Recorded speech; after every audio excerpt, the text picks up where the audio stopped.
This is the team as they lined up to play. 8 of this team died in the air crash. 11 players, 8 of them died in the air crash. There were 3 survivors, one of whom you may know the name, Bobby Charlton. Now Sir Bobby Charlton is a director of Manchester United, and the other 2 survivors were Harry Gregg and Bill Fowles there. They are still alive today. There's Harry Gregg. Harry Gregg is pictured here because he was a great hero that day. He helped to rescue many people after the burning plane. See the crash there, the team's on the runway. This is a remarkable photograph. It's an ordinary team photograph from the year 1958, but we've coloured red the shirts of the players who died. And it is remarkable that they are all sitting on one side of that photograph in a triangle. All the ones who died sitting together in a triangle. Isn't that very strange? Yes. Can't explain that one.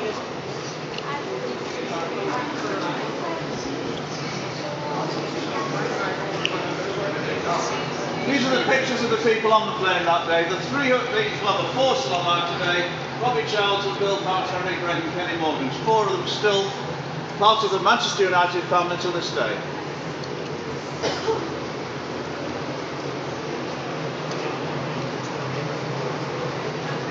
Now the crash happened on a Thursday, and we were expected to play on the Saturday in the FA Cup against a team called Sheffield Wednesday.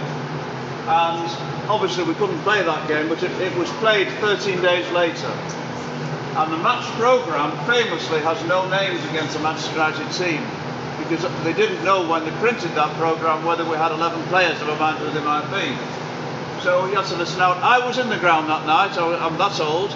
I was a teenager, and there were 70,000 people all standing in those days in a much smaller ground, and 10,000 locked outside.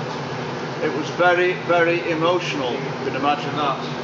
And emotion, you can feel it. You can't touch it. You can't see emotion, but it destroyed the opposition.